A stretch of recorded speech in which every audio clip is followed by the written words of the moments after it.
श्री स्वामी समर्थ। जय जय स्वामी समर्थ। स्वामींचं नाव घेऊन मी या व्हिडिओला सुरुवात करते। हिंदू धर्मात चैत्र महिना अत्यंत पवित्र मानला जातो, कारण या महिन्यात चैत्र नवरात्री, श्री राम नवमी, गुढीपाडवा, हनुमान जयंती सारखे महत्त्वाचे सण साजरे होतात।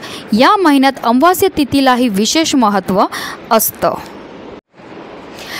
प्रत्येक महिन्यात अमावास्या तिथी येते। अमावास्या तिथीला हिंदू धर्मात खूप महत्त्व आहे। ही तिथी जगाचे पालनहार श्रीहरी विष्णू आणि आपल्या पूर्वजांना समर्पित आहे। या दिवशी जप, तपश्चर्या आणि दान करण्याची परंपरा आहे। या दिवशी पितरांना नैवेद्य अर्पण केल्याने त्यांना वैकुंठ धामामध्ये स्थान मिळते।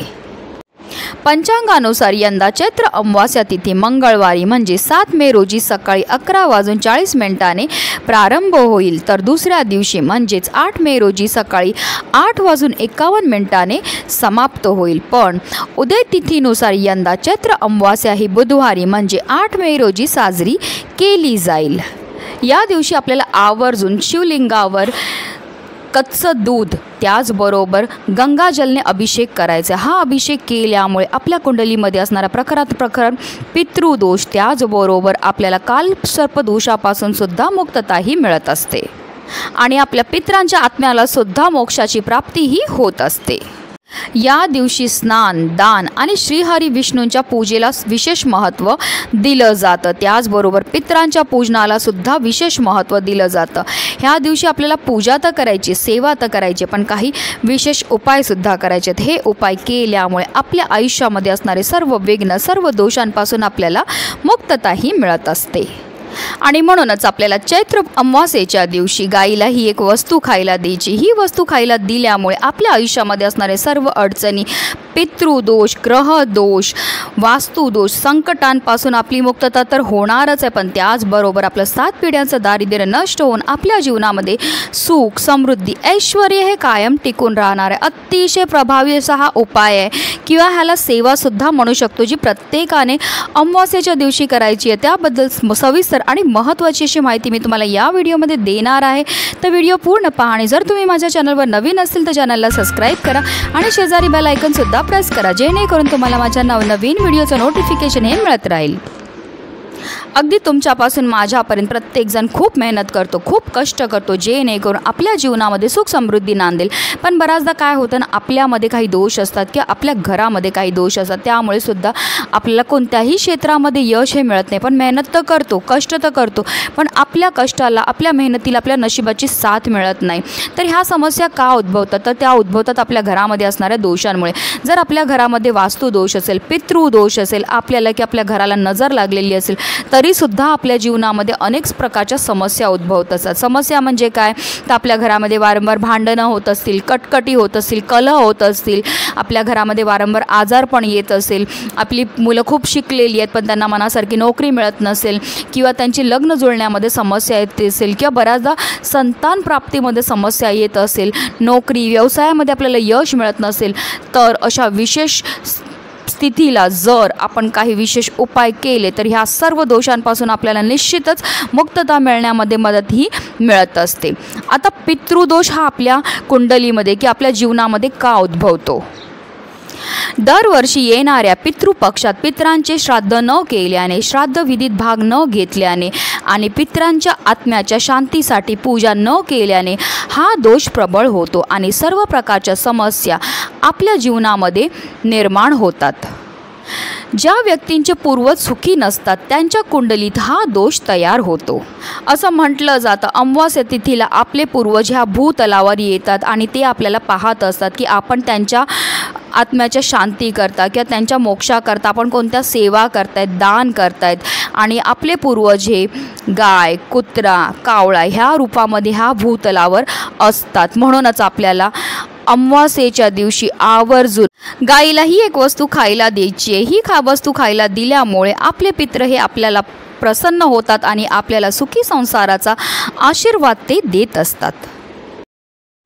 चैत्र अमावास्येच्या दिवशी आपल्याला सकाळी ब्रह्ममुहूर्तावर उठायचं आणि स्नान करायचं। स्नान करताना आवर्जून आंघोळीच्या पाण्यामध्ये गंगाजल टाकावं आणि त्यानंतर आपल्याला स्नान केल्यानंतर स्वच्छ वस्त्र परिधान करून देवपूजा करून घ्यायची आणि त्यानंतरच आपल्याला कोणतीही सेवा किंवा कोणताही उपाय हा करायचा। आपल्याला काय करायचं, एक ताजी पोळी ही तयार करून घ्यायची आहे आणि त्यानंतर त्या पोळीवर आपल्याला चिमूटभर काळे तीळसुद्धा ठेवायचे आहेत। त्याचबरोबर त्या पोळीवर अगदी छोटासा खडा आपल्याला गुळाचा सुद्धा ठेवायचा आहे आणि थोडीशी हरभऱ्याची जी डाळ असते तिला भिजत घालायची आणि ती डाळसुद्धा त्या पोळीवर ठेवायची आहे। तुम्ही तूपसुद्धा लावू शकता, चिमूटभर हळद टाकू शकता त्या पोळीवर। अशी ही पोळी आपल्याला तयार करायची आहे आणि ती घेऊन जायची आपल्याला गाईजवळ। आता जर गाय तुमच्या घरामध्ये असेल तर ही सेवा तुम्ही घरी करू शकतात किंवा एखाद्या गोशालेमध्ये गोठ्यामध्ये जाऊन किंवा वाटेमध्ये कुठेही गाय ही तुम्हाला भेटणारच आहे।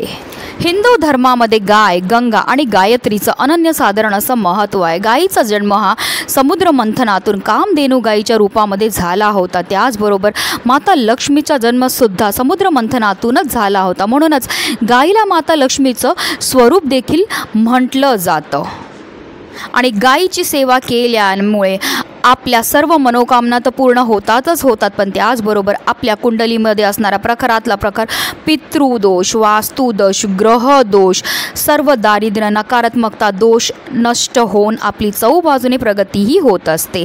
तर आपल्याला ही पोळी घेऊन आपल्याला गायीजवळ जायचं आहे। जाताना एक तांब्यामध्ये पाणी घेऊन जायचं आहे, त्याचबरोबर आरतीचं ताटसुद्धा आपल्याला घेऊन जायचं आहे। गायीजवळ गेल्यावर सगळ्यात पहिलं तिच्या दोन्ही पायावर आपल्याला पाणी हे अर्पण करायचं आहे। पाणी अर्पण केल्यानंतर तिचं औक्षण करून घ्यायचं, तिला हळद कुंकू अक्षदा लावून घ्यायचे। त्यानंतर ही जी पोळी आपण घेऊन गेलेली आहेत ती आपल्या दोन्ही हातामध्ये घ्यायची आणि आपल्या हातातनं तिला ती खायला द्यायची। असं म्हटलं जातं जेव्हा गाय आपल्या हातातनं पोळी खाते आणि तिची जीभ आपल्या हाताला लागते तर त्यामुळे आपल्या जीवनामध्ये असणारं जे दारिद्र्य आहे ते नष्ट होण्यामध्ये मदतही मिळत असते। पोळी खायला दिल्यानंतर तिला आवर्जून आपल्याला थोडंसं पाणीसुद्धा प्यायला द्यायचं आहे आणि त्यानंतर आपल्याला गायीभोवती 11 प्रदक्षिणा मारायच्यात। प्रदक्षिणा मारताना आपल्याला ओम नमो भगवते वासुदेवाय नमः या मंत्राचा जप करायचा आहे। 11 प्रदक्षिणा मारून झाल्यानंतर आपल्याला गायीच्या पायाखालची थोडीशी माती उचलायची आणि तिने आपल्या कपाळावर टिळा हा लावायचा। त्याचबरोबर ती माती आपल्या घरी घेऊन जायचं आहे आणि आपल्या घरच्या प्रत्येक सदस्याच्या कपाळाला सुद्धा तिने आपल्याला टिळा हा लावायचा आहे।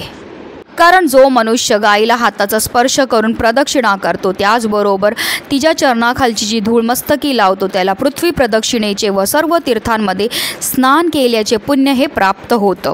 ही सर्व सेवा करून झाल्यानंतर आपल्याला गोमातेला हात जोडून आपल्या मनातली इच्छा ही बोलायची आहे। ज्या पण तुमच्या मनातल्या इच्छा असतील आपल्याला त्या बोलायच्या आहेत। ही गोसेवा केल्यामुळे आपल्यावर 33 कोटी देवी देवतांची कृपा तर होतेच होते, पण त्याचबरोबर आपले पितृसुद्धा आपल्यावर प्रसन्न होतात। आपल्या जीवनामध्ये असणारा प्रखरातला प्रखर पितृदोषसुद्धा नष्ट होतो। त्याचबरोबर आपल्या जीवनामध्ये असणारे राहू, केतू, शनी या ग्रहांचे पण दुष्प्रभाव असतील ते सुद्धा नष्ट होऊन आपलं 7 पिढ्यांचं दारिद्र्य हे नष्ट होतं। अतिशय उच्च कोटीची ही सेवा आहे जी प्रत्येकाने चैत्र अमावास्येच्या दिवशी करायची। म्हणूनच व्हिडिओ जास्तीत जास्त लोकांपर्यंत शेअर करा जेणेकरून प्रत्येकाच्या आयुष्याचं कल्याण हो। ही स्वामी चरणी प्रार्थना। श्री स्वामी समर्थ। जय जय स्वामी समर्थ।